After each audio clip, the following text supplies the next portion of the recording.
Welcome to A edu. और ए edu के हमारे इस यूट्यूब चैनल में आप सभी का स्वागत है। देखिए, मध्यकालीन भारत के इतिहास को हम लोग पढ़ रहे थे और मध्यकालीन भारत के इतिहास में हम लोग मुगल साम्राज्य की ओर चले थे और मुगल साम्राज्य के बाद चर्चा करते करते हम लोगों ने द्वितीय अफगान साम्राज्य या फिर सूरी वंश को देखा और उसे पूरा डिटेल में हमने समाप्त किया, जो आपको डिस्क्रिप्शन के बॉक्स में देखने को मिल जाएगा। उसके बाद हम लोग हुमायूं को समाप्त किए और हुमायूं के बाद उसका अगला पुत्र जिसका नाम है, जो कि सबसे महान शासक होता है मुगल सम्राट का, तो मुगल वंश का सबसे महान शासक जिसका नाम है जलालुद्दीन मोहम्मद अकबर, उसके बारे में हम लोग अब चर्चा करते हैं। तो चलिए अकबर के बारे में शुरुआत करते हैं और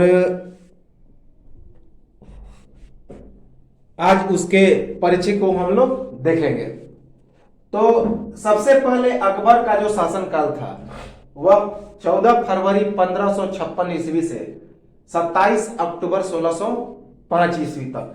हमने बताया था कि 14 फरवरी 1556 ईस्वी को जब द्वितीय पानीपत का युद्ध हुआ था, पानीपत का जब दूसरा युद्ध हुआ था, तो उसके बाद इसका पूर्ण रूप से राज्याभिषेक होता है। तो वहीं से इसका शासन प्रारंभ होता है और 27 अक्टूबर 1605 ईस्वी को अकबर की मृत्यु हो जाती है। और ये भी हम लोग जानते हैं कि मुगल साम्राज्य 1526 से लेकर 1707 ईस्वी तक रहता है। हालांकि मुगल साम्राज्य के जो वंशज होते हैं,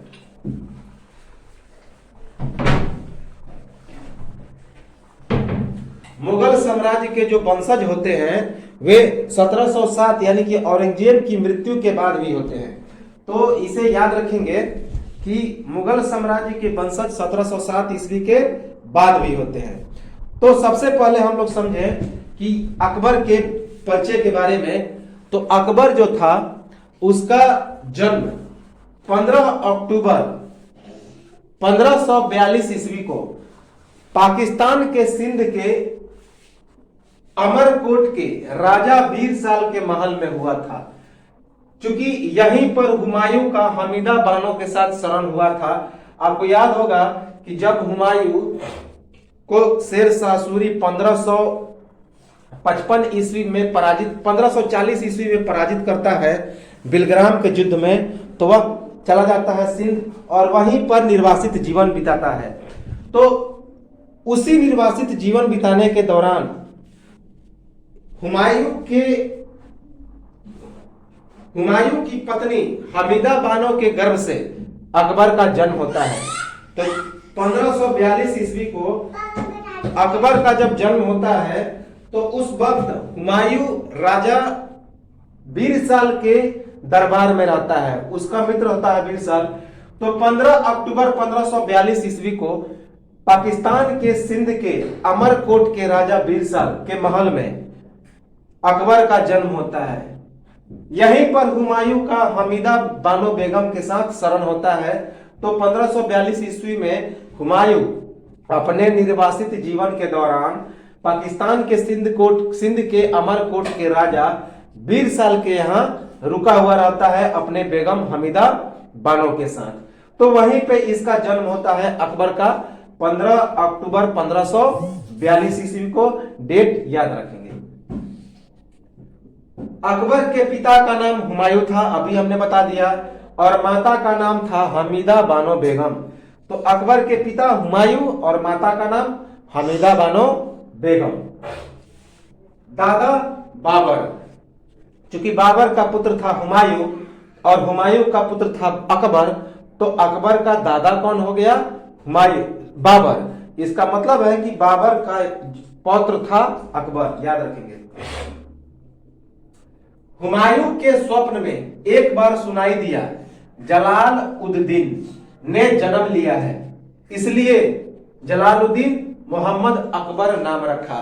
तो हुमायूं के सपने में एक बार आया कि उसके यहाँ एक पुत्र जलाल उद्दीन ने जन्म लिया है, इसीलिए जलालुद्दीन मोहम्मद अकबर नाम रखा। तो ऐसा एक मान्यता है, ये अकबरनामा में भी लिखा हुआ है कि हुमायूं, अकबरनामा के बारे में हम लोग आगे डिटेल में चर्चा करेंगे, जिसके रचयिता अबुल फजल हैं। तो हुमायूं के स्वप्न में एक बार सुनाई दिया कि जलाल उद दीन ने जन्म लिया है, जलाल उद दीन, इसलिए जलालुद्दीन मोहम्मद अकबर नाम रखा। तो हुमायूं के सपने में एक बार सुनाई दिया कि जलाल उद दीन ने जन्म लिया है, इसलिए हुमायूं ने उसका क्या नाम रखा, हुमायूं ने नाम रखा क्या, जलाल उद दीन मोहम्मद अकबर। अकबर का पूरा नाम अबुल जलाल उद्दीन मोहम्मद अकबर, याद रखेंगे। तो अकबर का पूरा नाम क्या था, अबुल जलाल उद्दीन मोहम्मद अकबर, अबुल जलाल उद्दीन मोहम्मद अकबर, अकबर का पूरा नाम था अबुल जलाल उद्दीन मोहम्मद अकबर। इसके आध्यात्मिक गुरु का नाम था रामदास, इंपॉर्टेंट है। अकबर का जो आध्यात्मिक गुरु था उसका नाम रामदास था। रामदास ने ही अकबर को आध्यात्मिक शिक्षा दी थी, याद रखेंगे कि अकबर के आध्यात्मिक गुरु का नाम था रामदास। अकबर को कौन कौन सी उपाधियां मिली है, तो अकबर को ऐसे तो बहुत सारी उपाधियां मिली है। अकबर का ही मतलब होता, अकबर एक फारसी शब्द है, इसी का मतलब होता है महान या बहुत बड़ा। तो सबसे पहले जब अकबर का ही मतलब होता है महान या बहुत बड़ा, तो जाहिर सी बात है उसे उपाधियां और मिली भी होंगी। तो कौन कौन सी उपाधि मिली है, पहला अकबर आजम, यानी कि अकबर महान। आजम का मतलब होता है महान, अकबर महान। शहंशाह अकबर, महाबली शहंशाह। तो कौन कौन सी उपाधियां मिली, अकबर आजम जिसका मतलब होता है अकबर महान, शहंशाह अकबर, उसके बाद महाबली शहंशाह। तो अकबर आजम जिसका मतलब अकबर महान, उसके बाद शहंशाह अकबर, उसके बाद महाबली शहंशाह।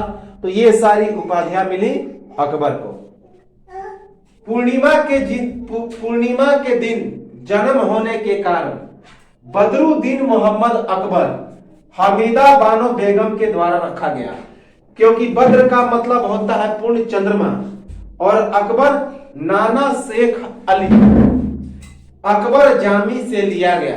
तो याद रखेंगे कि हमीदा बानो बेगम ने भी अकबर का नाम रखा था।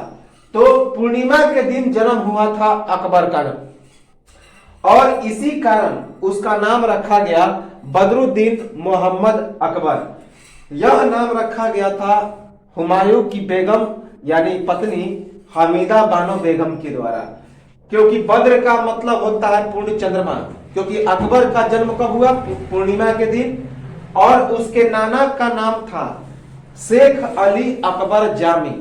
तो शेख अली अकबर जामी में से अकबर लिया गया, और बद्र यानी कि पूर्ण चंद्रमा। तो इन दोनों के मिलाकर, इन दोनों को मिलाया हुमायूं की पत्नी हमीदा बानो बेगम ने, और क्या नाम रखा, और नाम रखा बदरुद्दीन मोहम्मद अकबर। तो पूर्णिमा के दिन जन्म होने के कारण बदरुद्दीन मोहम्मद अकबर हमीदा बानो बेगम के द्वारा रखा गया, क्योंकि बद्र का मतलब होता है पूर्ण चंद्रमा, और अकबर के नाना शेख अली अकबर जामी से लिया गया। तो याद रखेंगे, एक कहावत है, काबुल विजय के बाद पिता हुमायूं द्वारा बुरी नजर से बचने के लिए अकबर की जन्म तिथि बदल दी गई थी। ऐसी एक कहावत है कि जब अकबर का जन्म हुआ था, तो अकबर का जब जन्म हुआ था तो काबुल विजय के बाद हुमायूं के द्वारा अकबर को बुरी नजर से बचाने के लिए हुमायूं ने अकबर की जन्म तिथि ही बदल दी थी। ऐसी मान्यता है, ऐसी कहावत है कि काबुल विजय के बाद हुमायूं द्वारा अकबर को बुरी नजर से बचाने के लिए हुमायूं ने अकबर की जन्म तिथि बदल दी। तो ऐसी मान्यता है। भारत की जनता द्वारा सफल एवं कुशल शासन के लिए अकबर, जिसका मतलब अकबर एक फारसी शब्द है जिसका अर्थ होता है बड़ा या महान से सम्मान, याद रखेंगे। तो केवल अकबर से ही सम्मान दिया, अकबर इसलिए जोड़ा गया था क्योंकि अकबर एक फारसी शब्द है जिसका मतलब होता है बहुत बड़ा या बहुत महान। तो भारत की जनता द्वारा सफल एवं कुशल शासन के लिए अकबर से सम्मान दिया गया। वास्तव में तो उसका नाम था जलालुद्दीन, लेकिन अकबर इसलिए जोड़ा गया, जनता ने जोड़ा कि अकबर का मतलब ही होता है बहुत बड़ा और बहुत महान। तो भारत की जनता द्वारा सफल एवं कुशल शासन के लिए अकबर, जिसका मतलब होता है बहुत बड़ा या बहुत महान, से सम्मानित किया गया, याद रखेंगे। अकबर एक फारसी शब्द है। अकबर अपने सिक्कों पर भी लिखवाता था महान। अकबर क्या था? महान। तो भारत की जनता द्वारा सफल एवं कुशल शासन के लिए अकबर, जो एक फारसी शब्द है जिसका अर्थ होता है बड़ा या महान, उससे सम्मानित किया गया। अकबर का जो वंशज था वह दो वंशजों से मिलकर बना था, क्योंकि एक तरफ तो यह बाबर का वंशज था और दूसरी तरफ चंगेज का भी वंशज था। क्योंकि इसके पिता जो थे चगताई वंश के थे, क्योंकि बाबर जो कैसा था? चगताई वंश का था, और इसकी माता मंगोल थी। तो मंगोल और चगताई वंश के मिलने से हुमायूं का जन्म हुआ था, और हुमायूं का ही यह पुत्र था। तो इस कारण यह इसका जो वंश था बाबर के तैमूर वंश और चंगेज खां के मंगोल वंश का सम्मिश्रण था। तो बाबर का तैमूर वंश और चंगेज खां का मंगोल वंश, इन दोनों वंशों का यह सम्मिश्रण था अकबर। अर्थात एशिया की दो प्रसिद्ध जातियों तुर्क तथा मंगोल का यह सम्मिश्रण था। इसी कारण यह एक उदारवादी शासक था, यानी कि कट्टरपंथी और नरमपंथी दोनों का यह मिला जुला शासक हुआ था। क्योंकि एक तरफ पिता जो था वह कट्टरपंथी, माता थी नरमपंथी। तो इसी कारण यह एक उदारवादी शासक बना। इसके राज्य में काफी सफल और कुशल मंगल लोग रहे। तो बाबर का तैमूर वंश और चंगेज खां का मंगोल वंश, इन दोनों का यह इसका जो वंशज है वह सम्मिश्रण है कि बाबर का तैमूर वंश और मंगोल चंगेज खां का मंगोल वंश। अर्थात एशिया की दो प्रसिद्ध जातियों तुर्क और मंगोल का यह सम्मिश्रण वंशज था। तो एशिया की दो प्रसिद्ध जाति, एक तुर्क और मंगोल, इन दोनों के सम्मिश्रण से अकबर का जन्म हुआ। इसलिए यह एक उदारवादी शासक था। अर्थात बाबर का तैमूर वंश और चंगेज खां का मंगोल वंश। इसकी रुचि शिक्षा में कम रुचि थी। इसीलिए कहा जाता है कि सबसे यदि कोई शासक अनपढ़ था मुगल साम्राज्य में तो वो था अकबर। वो कम पढ़ा लिखा, बहुत ही कम पढ़ा लिखा, लेकिन सबसे विद्वान और सबसे सकुशल शासक हुआ। क्यों? क्योंकि इसके शासन काल में इतने अच्छे अच्छे लोग थे, 9 रत्न थे, जिनकी पूरी चर्चा डिटेल में हम लोग आगे करेंगे। बिरबल, तानसेन, फैजी, मुल्ला दो प्याजा, हुक्का हकीम, तो ये सभी थे 9 रत्न। तो इसकी शिक्षा में कम रुचि थी। रुचि किसमें थी? आखेट, दौड़ धूप में, द्वंद्व, दौड़, कुश्ती, कबूतरबाजी, घुड़सवारी, कुत्ता पालन, साथ ही साथ कला, स्थापत्य, संगीत में गहरी रुचि थी। याद रखेंगे कि 3 चीजों में इसकी काफी गहरी रुचि थी, कला, स्थापत्य और संगीत। साथ ही साथ इसका जो साहित्य का जो क्षेत्र था उसमें इसका काफी रुचि हुआ था, अनपढ़ होते हुए भी। इसीलिए इसके शासन काल को साहित्यिक शासन का स्वर्ण युग कहते हैं। साहित्यिक शासन का स्वर्ण युग कहते हैं हम लोग अकबर के शासन काल को। तो शिक्षा में कम रुचि थी। आखेट, द्वंद्व, दौड़, कुश्ती, कबूतरबाजी, घुड़सवारी, कुत्ता पालन में इसकी रुचि थी। बचपन में यह पढ़ाई कम करता था, घुड़सवारी ज्यादा करता था। यानी कि सैन्य शिक्षा में इसको बहुत ज्यादा रुचि थी। कला, स्थापत्य और संगीत में इसकी काफी गहरी रुचि थी। कला, स्थापत्य, संगीत और साहित्य में। परिपक्व एवं समझदार शासक, पर कम पढ़ा लिखा। सबसे परिपक्व और सबसे समझदार शासक बना कौन? अकबर। इसीलिए इसे सम्राट और महान की श्रेणी दी गई है। अकबर का मतलब ही होता है महान। इसे जनता ने ही उपाधि दे दी थी अकबर। हालांकि इसका मूल नाम जलाल या जलालुद्दीन था, बाद में इसे जनता ने अकबर जोड़ा। कब? जब 1602 ईस्वी में जब यह पूर्ण रूप से शासक बनता है। हालांकि 1556 से लेकर 1600 तक इसका संरक्षण जो 1556 से 1560 तक इसका संरक्षण होता है बैरम खां के द्वारा। लेकिन 1562 ईस्वी से जब यह पूर्ण सत्ता प्राप्त करता है, तब यह अकबर के नाम से ही प्रसिद्ध होता है। पूर्ण अकबर, केवल अकबर। तो परिपक्व एवं समझदार शासक, पर पढ़ा लिखा कम था। याद रखेंगे, मोस्ट इंपॉर्टेंट है। सबसे कम पढ़ा लिखा शासक यही था। इसके शिक्षक 3 शिक्षक हुए। हालांकि 2 शिक्षक आए और गए, लेकिन उसको पढ़ने में रुचि नहीं थी। लेकिन जो सबसे मुख्य शिक्षक था इसका, उसका नाम था अब्दुल लतीफ या फिर मौलाना अब्दुल कादिर। वास्तविक शिक्षक वही थे और अंत तक उन्होंने शिक्षा दी। तो शिक्षक कौन कौन से थे? पहला जो शिक्षक बने उनका नाम था मुल्ला जादा मुल्ला। तो अकबर के ये पहले शिक्षक थे, मुल्ला जादा मुल्ला। कुछ ही दिनों तक इन्होंने शिक्षा दिया, फिर टिक नहीं पाए। अगला शिक्षक आए असमुद्दीन अब्राहम। तो असमुद्दीन अब्राहम अकबर के दूसरे शिक्षक थे। ये भी अकबर के साथ नहीं टिक पाए, क्योंकि अकबर को पढ़ने में रुचि थी ही नहीं। और अंत में जो इसके मुख्य शिक्षक बने अब्दुल कादिर, मौलाना अब्दुल कादिर उर्फ अब्दुल लतीफ। ये आया हुआ फैक्ट है, ये परीक्षा में आया हुआ फैक्ट है, याद रखेंगे। अगर पूछा जाए कि अकबर के शिक्षक कौन, तो अब्दुल लतीफ। अगर पूछा जाए कि अकबर के कौन कौन से शिक्षक हुए, तो उन्हें लिखेंगे मुल्ला जादा मुल्ला, असमुद्दीन अब्राहिम और मौलाना अब्दुल कादिर उर्फ अब्दुल लतीफ। लेकिन यदि पूछा जाए कि अकबर का कौन सा अकबर ने किससे शिक्षा ली, वास्तविक शिक्षक कौन था अकबर का, तो केवल लिखेंगे अब्दुल लतीफ या फिर मौलाना अब्दुल कादिर। यही वास्तविक एवं अंत तक शिक्षक रहा। और इसी के बाद अकबर राजाभिषेक होता है, तो शिक्षा दीक्षा समाप्त हो जाती है। एक और कहावत है कि जब अकबर सोने जाता तो एक व्यक्ति उसे कुछ ना कुछ पढ़कर सुनाता रहता।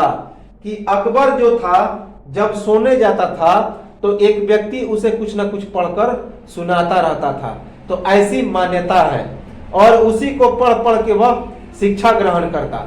कि ऐसी मान्यता है कि जब अकबर सोने जाता तो एक व्यक्ति उसे कुछ ना कुछ पढ़कर सुनाता रहता। इसकी शिक्षा केवल सैन्य शिक्षा हुई। अभी हमने बताया रुचि तो उसकी काफी चीजों में थी, कला, स्थापत्य, संगीत, कबूतरबाजी, घुड़सवारी, कुत्ता पालन, दौड़, द्वंद, आखेट, कुश्ती। लेकिन जो शिक्षा हुई, वास्तविक शिक्षा, उसने केवल युद्ध कला की शिक्षा या फिर सैन्य शिक्षा ग्रहण की। तो अकबर को का जो शिक्षा हुआ, कौन हुआ? मुख्यतः केवल सैन्य शिक्षा ही हुआ, याद रखेंगे। हुमायूं के पश्तून नेता शेर शाह सूरी के कारण फारस यानी कि ईरान में अज्ञातवास बिताना पड़ रहा था। किंतु वह अपने संग अकबर को नहीं ले गया, बल्कि रीवा जो मध्य प्रदेश में पड़ता है, वहां के एक ग्राम मुकुंदपुर में छोड़ दिया। वहां के राजकुमार राम सिंह प्रथम जो बाद में वहां का राजा बना, याद रखेंगे। तो हुमायूं को हराता है पश्तून नेता शेर शाह सूरी, जिसके बारे में हमने पिछले वीडियो में उसको पूरी तरह से समाप्त किया। तो अफगानी नेता या अफगानी इस्लामिक पश्तून नेता शेर शाह सूरी के पराजय के कारण वह चला जाता है अज्ञातवास में या फिर चला जाता है निर्वासित जीवन बिताने। हुमायूं 15 वर्षों तक निर्वासित जीवन बिताता है, 1540 से 1555 तक। तो उसी अज्ञातवास के दौरान जन्म होता है अकबर का। तो अकबर को वह अपने संग नहीं ले गया, बल्कि रीवा जो मध्य प्रदेश में पड़ता है वहां का एक ग्राम था मुकुंदपुर, वहीं पे उसे छोड़ दिया। मुकुंदपुर का एक राजकुमार था जिसका नाम था राम सिंह प्रथम। तो राम सिंह प्रथम के यहां छोड़ दिया। वही राम सिंह प्रथम उस रीवा का बाद में राजा भी बनता है। तो ये चीज याद रखेंगे। तो वहां पे छोड़ दिया। बाद में अकबर सफानी साम्राज्य जो वर्तमान में अफगानिस्तान का एक भाग है, वहां अपने चाचा मिर्जा अस्करी के यहां रहने लगा। यह भी आया हुआ फैक्ट है कि अकबर का ज्यादातर जीवन कहां पे बीता, बाल्य जीवन कहां पे बीता, तो उसके चाचा जो एक सफानी साम्राज्य के थे, यानी कि जो आज का अफगानिस्तान का एक भाग है, उनका नाम था मिर्जा अस्करी। तो याद रखेंगे कि हुमायूं को पश्तून नेता शेरशाह सूरी के कारण फारस यानी कि ईरान में अज्ञातवास बिताना पड़ रहा था, किंतु वह अपने संग अकबर को नहीं ले गया, बल्कि रीवा यानी कि मध्य प्रदेश, जो रीवा मध्य प्रदेश में पड़ता है, वहां का एक गांव था जिसका नाम था मुकुंदपुर। वहीं पर हुमायूं अकबर को छोड़ देता है। बाद में अकबर को सफानी साम्राज्य जो वर्तमान अफगानिस्तान का एक भाग है, वहां के एक चाचा, अकबर के एक चाचा थे जिनका नाम था मिर्जा अस्करी, वहीं पे वह अपना जीवन बिताने लगा अकबर। तो याद रखेंगे कि राम सिंह प्रथम के यहां रहने के बाद हुमायूं अकबर को कहां ले जाता है, तो अफगानिस्तान का एक भाग, वहीं पे सफानी साम्राज्य था, वहीं पर अकबर का एक चाचा रहते थे, यानी कि हुमायूं के एक दूर के भाई रहते थे जिनका नाम था मिर्जा अस्करी। वहीं पे अकबर को छोड़ देता है हुमायूं, और बाल्यकाल अकबर का ज्यादातर वहीं पे बीतता है। याद रखेंगे। तो किसके यहाँ? चाचा मिर्जा अस्करी के यहाँ रहता है। वे कहाँ थे? तो अफगानिस्तान के एक भाग सफावी साम्राज्य के शासक थे।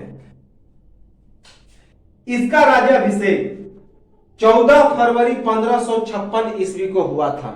तो पूछा जाएगा, ये काफी मोस्ट इंपॉर्टेंट है कि अकबर का राज्याभिषेक कब हुआ? तो 14 फरवरी 1556 ईस्वी को पंजाब के गुरदासपुर के निकट कालानौर में। उस वक्त इसकी उम्र थी मात्र 13 बरस 4 महीना। इंपॉर्टेंट है कि अकबर के राज्याभिषेक के समय अकबर का जो उम्र था वह 13 बरस और 4 महीने का था। तो मात्र 13 बरस की उम्र में अकबर गद्दी संभालता है।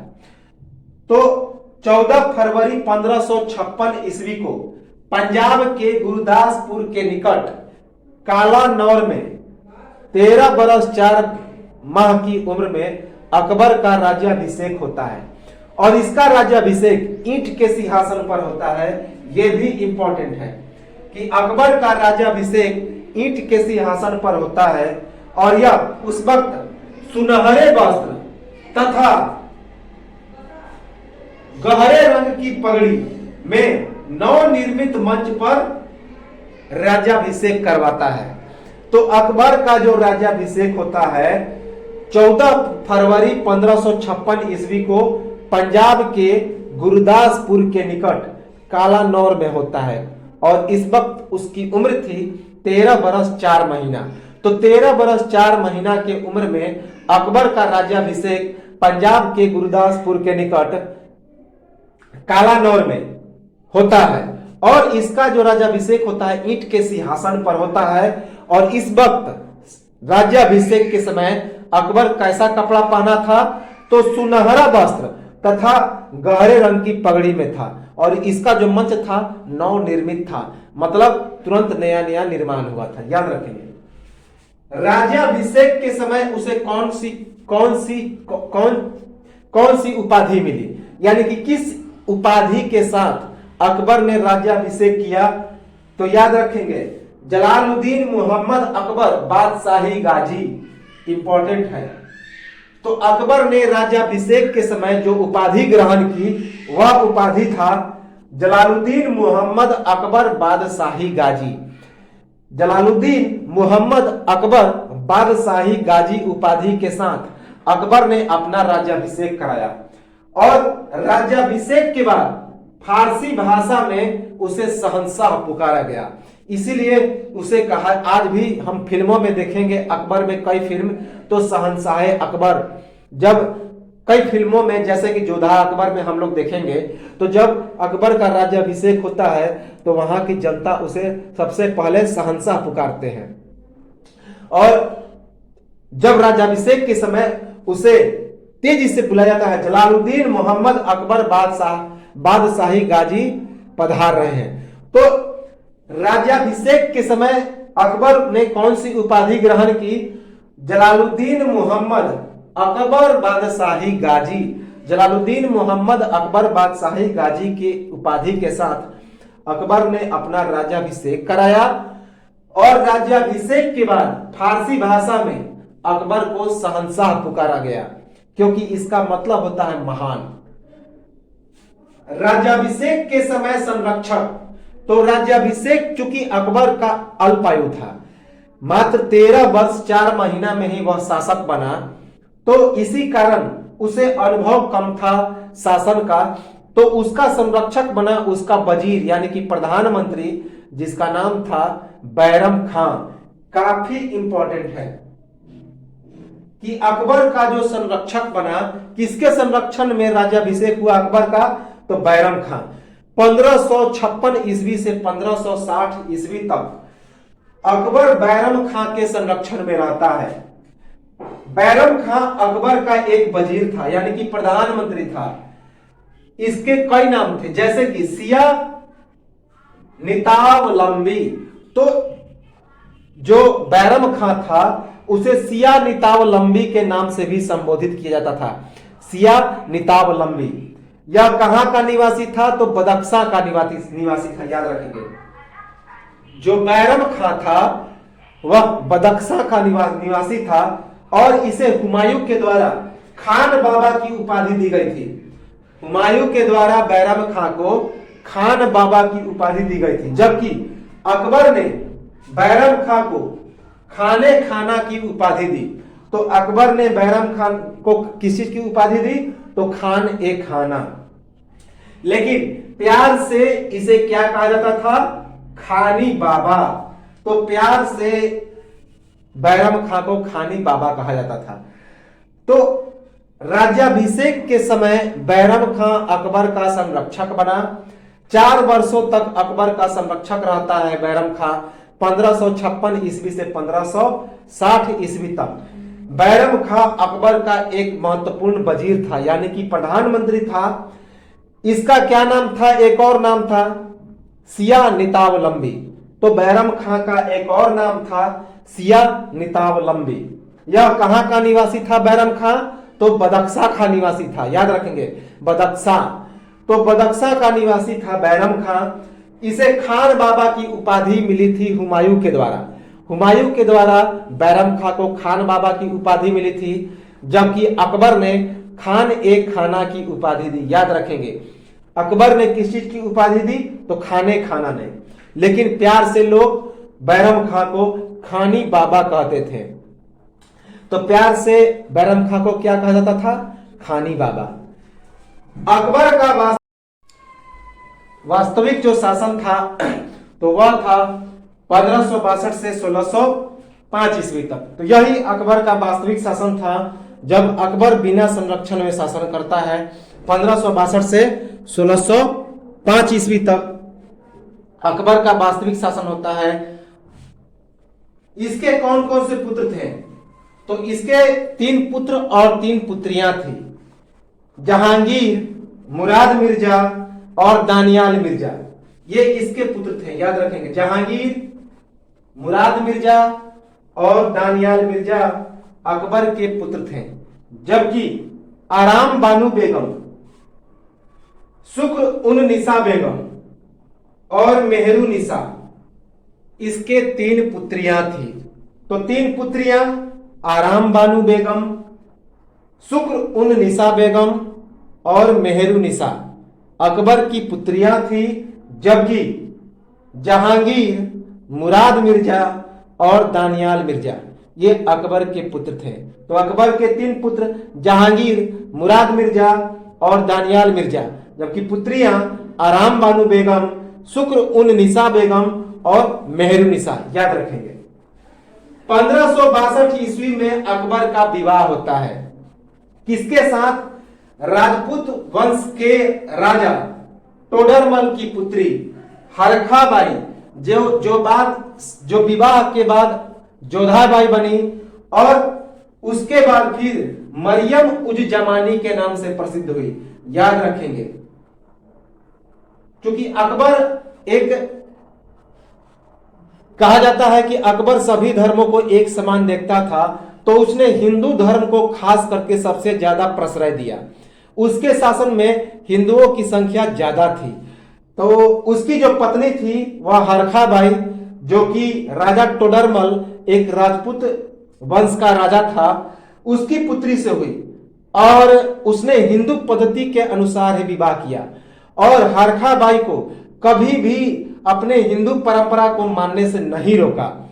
तो हरखाबाई उर्फ जोधाबाई, और जो बाद में मरियम उज जमानी के नाम से प्रसिद्ध होती है, उसी के साथ अकबर का विवाह होता है।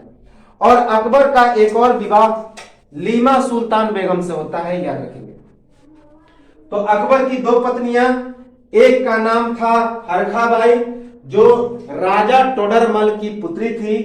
हरखाबाई बाद में जोधाबाई के नाम से प्रसिद्ध हुई और उसके बाद सबसे महत्वपूर्ण नाम से मरियम उज जमानी से प्रसिद्ध हुई। जोधाबाई एक मूवी भी है, हम लोग उसे देख सकते हैं, पूरा डिटेल में है उसके बारे में, जोधा के बारे में और मरियम उज जमानी के बारे में बताया गया है। तो वह फिल्म है ऋतिक रोशन की। तो हरखाबाई, जोधाबाई और मरियम उज जमानी ये 3 नाम थे हरखाबाई के। तो वह राजा टोडरमल की पुत्री थी, उसी के साथ विवाह होता है 1562 ईस्वी में अकबर का। बाद में एक और विवाह अकबर करता है लीमा सुल्तान बेगम से। याद रखेंगे लीमा सुल्तान बेगम, लेकिन जो मुख्य पत्नी थी उसकी जोधाबाई ही थी, या फिर हरखाबाई या मरियम उज जमानी, जिससे 1562 ईस्वी में अकबर का विवाह हुआ। 27 अक्टूबर 1605 ईस्वी को अकबर की मृत्यु हो जाती है और आगरा के निकट सिकंदरा, जिसे बिबिस्ताबाद भी कहा जाता है, या फिर फतेहपुर सिकरी, वहीं पे इसकी मृत्यु हो जाती है और उसे दफन भी वहीं पे किया जाता है। याद रखेंगे कि फतेहपुर सिकरी या फिर सिकंदरा में अकबर का दफन होता है। फतेहपुर सिकरी शहर का निर्माण अकबर ने खुद किया था। तो 27 अक्टूबर 1605 ईस्वी को अकबर की मृत्यु हो जाती है आगरा के निकट सिकंदरा में, जिसे बिबिस्ताबाद भी कहा जाता है और उसे फतेहपुर सिकरी के नाम से प्रसिद्ध किया गया है। और इस शहर का निर्माण अकबर ने खुद किया था। फतेहपुर सिकरी में एक बुलंद दरवाजे का भी निर्माण किया था अकबर ने, जो हम लोग आगे सब चर्चा करेंगे। तो 27 अक्टूबर 1605 डेट याद रखेंगे। 27 अक्टूबर 1605 ईस्वी को अकबर की मृत्यु होती है आगरा के निकट उसके द्वारा बसाए शहर सिकंदरा या फिर बिबिस्ताबाद या फिर कहे तो फतेहपुर सिकरी में। तो सबसे ज्यादा वह प्रसिद्ध है फतेहपुर सिकरी के रूप में, और दफन भी उसे फतेहपुर सिकरी या फिर सिकंदरा में ही किया जाता है। तो ये तो था अकबर के बारे में परिचय। अभी अकबर के बारे में बहुत सारी चीजें हैं, उसका आक्रमण एवं अभियान, साथ ही साथ उसने जो काम कर दिए, राजपूतों के साथ उसका संबंध सबसे बेहतर था, पुर्तगालियों के साथ संबंध हम लोग देखेंगे, तुर्कों के साथ संबंध देखेंगे, और अकबर का सबसे महत्वपूर्ण उसके द्वारा चलाया गया धर्म दीन इलाही, उसके द्वारा चलाया गया कैलेंडर, और उसके द्वारा खत्म किया गया कई प्रथा, जैसे कि सती प्रथा, जजिया कर, तीर्थ यात्रा कर, ये सब हम लोग देखेंगे आगे। तो एक स्क्रीनशॉट ले लें और लाइक, सब्सक्राइब, शेयर और कमेंट करें। तो मिलते हैं हम लोग अगले वीडियो में, तब तक के लिए।